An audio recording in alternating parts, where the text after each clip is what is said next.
The Iron Giant's Apology. Hello One Piece enthusiasts, I'm the One Piece nerd, and today let's talk about One Piece chapter 1111. That was a mouthful of words, and it was a mouthful of chapter. So, I don't know where to begin. There was a lot of things to talk about, and I cannot leave one thing and go to the another, but I will try to organize my thoughts. And before we move on, make sure to like and subscribe. It helps channel out a lot. Now that you have, let's begin. Where should we begin? We begin with Topman. Topman, the bald guy from the Gorosei, he, from what we knew, or what we speculated, even not me, but the community speculated that he was the first Gorosei, or rather the strongest Gorosei, because his correspondent number was 1 and Saturn was 5. So far, we've been dealing with the weakest member of the Gorosei, which is Saturn, followed by now, this chapter, we get to see the power of the strongest Gorosei. Maybe.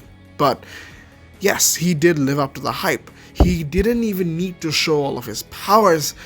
He just threw a blast of Conqueror's Haki, and I think that equals to what Shanks did to Green Bull, or even the clash between Luffy and Kaido's Conqueror Haki clash.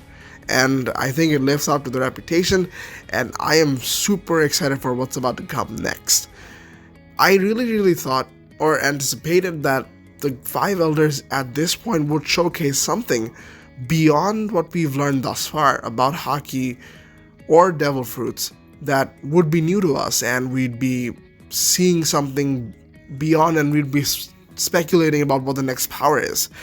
But no, we've basically seen what we've been seeing thus far, and just on a greater height. Now we know what our foes are on the level of. These guys are on the level of Yonko. I even like to believe that these guys are even stronger than most Yonkos. I think they could take down all 5 of them. Could be, not all 5 of them, but maybe the Topman, and I forgot who was number 2, could probably go head to head versus Kaido or Big Mom, even Shanks for example, and give him a run for their money.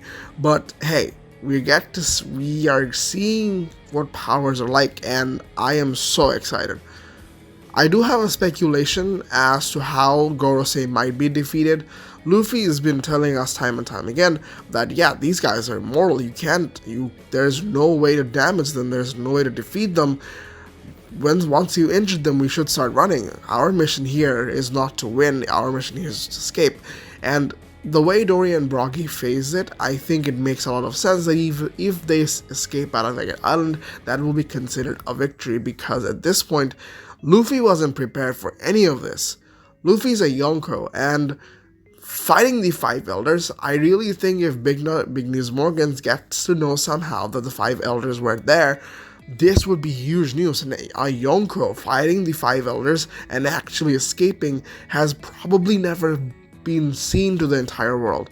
The 5 Elders even showing up for a fight is something incredible, much less fighting a Yonko and actually surviving, and the Yonko surviving. So I like to believe the news will be very hyped, just as usual. And yeah, we get an explanation as to how Dory and Broggy realized that they had to be on Egghead to save Luffy, because obviously they know the awakening of JOYBOY. And after that, when they saw that Luffy and the gang were troubled with the world government coming to Egghead Island, they came to their rescue, which makes a lot of sense. And of course, Big News Morgans, being the bird he is, will obviously be throwing news around the world. I think even twisting everything. We don't even know what it's there. We don't even know what's there in the papers, but we know it's gonna be huge. And if this time Straw Hats do escape, I think it's going to be another big shocker to the world. And of course, Big News will throw some sort of a curve where the world government would be pissed and more people will be after him. But that's beside the point. One thing another that I have to mention within the chapter is how Dory and Broggy handled the 5 Elders. Well, the last time we saw of Dory and Broggy was versus the Kid Pirates, where they showcased their powers and they destroyed the Kid Pirate ship. Kid Pirate ship. I'm so sorry.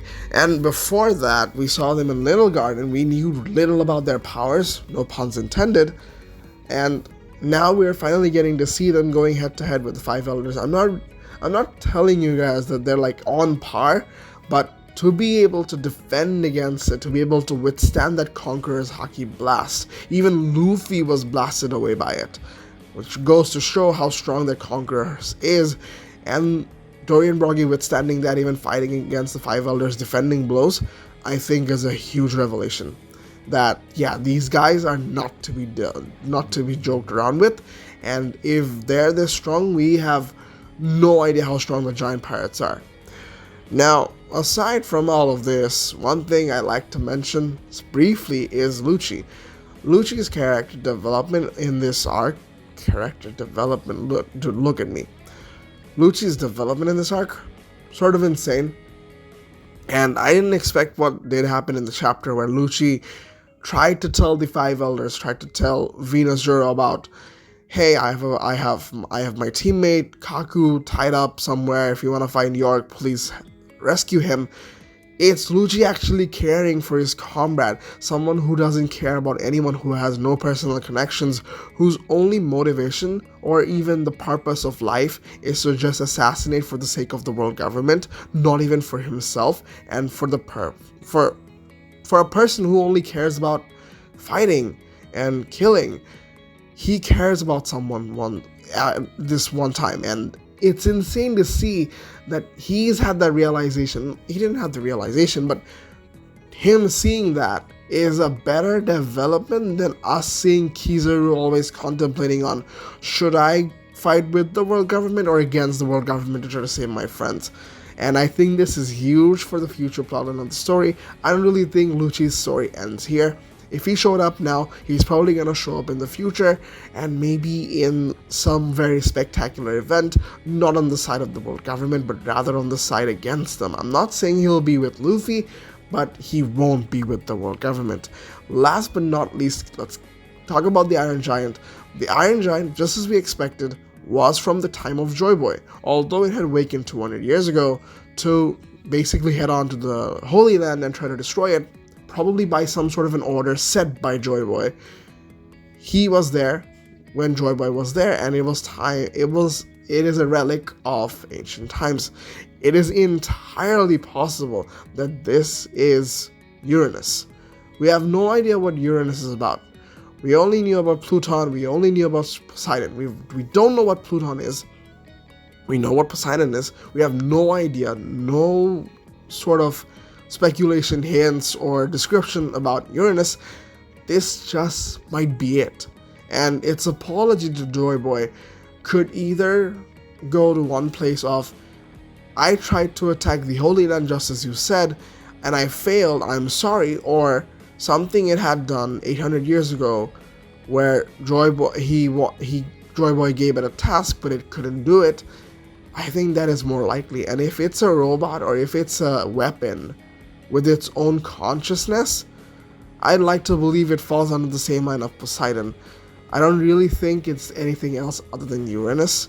It could be something else. It could just be a part of the inventions of the Void Century, as Vegapunk stated that the Void Century, the past, had technology way beyond what Vegapunk has now. It's entirely possible it's just one of them, but it's also entirely possible that the Uranus was one of those creations of technology that was actually superior to all, who had its own intellect and who could carry out orders. So that's my speculation on the chapter. That's it for the video, guys. I have a lot of like small ideas turned into big ideas coming. We've got a 3-week break and loads of things to talk about, honestly. That's it for the video, guys. If you guys enjoyed, make sure to like, subscribe, let me know your thoughts down in the comments down below. Until next time, peace.